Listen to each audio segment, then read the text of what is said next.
ನಮಸ್ಕಾರ. ನಾನು ನಿಮಗೆ ಇವತ್ತು ಜಯ ಏಕಾದಶಿಯ ಮಹತ್ವದ ಬಗ್ಗೆ ಹೇಳುತ್ತೇನೆ. ಜಯ ಏಕಾದಶಿ ಮಾಘ ಮಾಸದ ಶುಕ್ಲ ಪಕ್ಷದ ಏಕಾದಶಿ.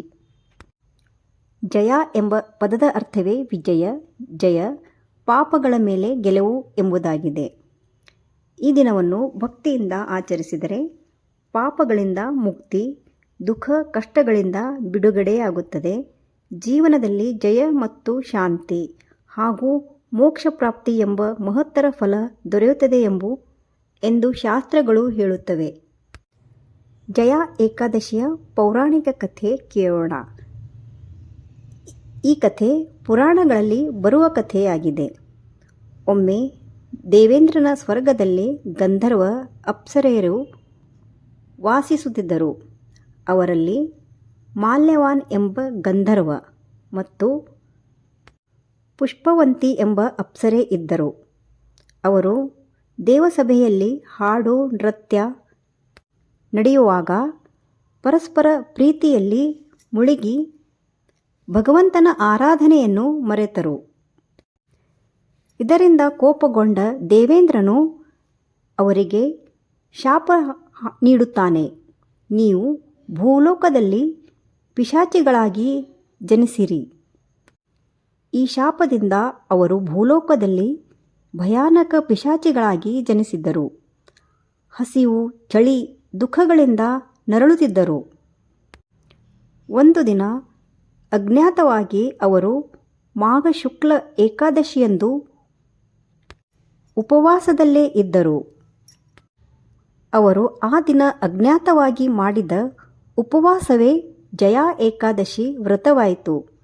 ಅದರ ಫಲವಾಗಿ ಶಾಪದಿಂದ ಮುಕ್ತಿ ದೊರೆಯಿತು. ಅವರು ಆ ದಿನ ಮಾಡಿದ ಉಪವಾಸ ಅವರಿಗೆ ಪುನಃ ಗಂಧರ್ವ ಅಪ್ಸರೆಯರಾಗಿ ಸ್ವರ್ಗಕ್ಕೆ ಹೋಗುವ ಅವಕಾಶ ದೊರೆಯಿತು. ಆದುದರಿಂದಲೇ ಈ ಏಕಾದಶಿಗೆ ಜಯ ಏಕಾದಶಿ ಎಂಬ ಹೆಸರು ಬಂದಿತ್ತು. ಜಯ ಏಕಾದಶಿಯ ವ್ರತ ಮತ್ತು ಮಹಿಮೆ. ಶಾಸ್ತ್ರಗಳ ಪ್ರಕಾರ ಈ ಏಕಾದಶಿ ವ್ರತ ಅಶ್ವಮೇಧ ಯಜ್ಞಕ್ಕಿಂತಲೂ ಶ್ರೇಷ್ಠ ಫಲ ನೀಡುತ್ತದೆ. ಭಕ್ತಿಯಿಂದ ಮಾಡಿದ ಉಪವಾಸ ಜೀವನದಲ್ಲಿ ವಿಜಯ, ಧೈರ್ಯ, ಆತ್ಮಶಾಂತಿ ನೀಡುತ್ತದೆ. ಈ ದಿನ ಭಕ್ತರು ಆಚರಿಸುವ ನಿಯಮಗಳು: ಬೆಳಿಗ್ಗೆ ಬ್ರಹ್ಮಮುಹೂರ್ತದಲ್ಲಿ ಎದ್ದು ಸ್ನಾನ ಮಾಡುವುದು, ಸ್ವಚ್ಛ ವಸ್ತ್ರ ಧರಿಸುವುದು, ಮನಸ್ಸಿನಲ್ಲಿ ವಿಷ್ಣು ಸ್ಮರಣೆ, ಪೂಜೆ, ಶ್ರೀ ವಿಷ್ಣು ಅಥವಾ ಕೃಷ್ಣನ ಪೂಜೆ, ತುಳಸಿ ದಳ, ದೀಪ, ವಿಷ್ಣು ಸಹಸ್ರನಾಮ ಹಾಗೂ ಗೀತಾ ಪಠಣ ಮಾಡಬೇಕು. ಉಪವಾಸ, ನಿರ್ಜಲ ಅಥವಾ ಫಲಹಾರ ವ್ರತ ಹಾಗೂ ಮನಸ್ಸು, ವಾಣಿ, ಕರ್ಮಗಳಲ್ಲಿ ಶುದ್ಧತೆ ಇರಬೇಕು. ಈ ದಿನ ವಿಶೇಷವಾಗಿ ಅನ್ನ ಸೇವನೆ ಮಾಡಬಾರದು.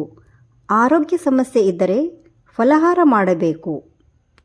ದಾನ ಧರ್ಮ ಮಾಡಿದರೆ ವಿಶೇಷ ಪುಣ್ಯ ದೊರೆಯುತ್ತದೆ. ಭಗವಂತನ ಸ್ಮರಣೆ ಎಂದಿಗೂ ವ್ಯರ್ಥವಾಗುವುದಿಲ್ಲ. ಅಜ್ಞಾತವಾಗಿ ಮಾಡಿದ ಒಳ್ಳೆಯ ಕಾರ್ಯವು ಮಹಾಫಲ ಕೊಡುತ್ತದೆ.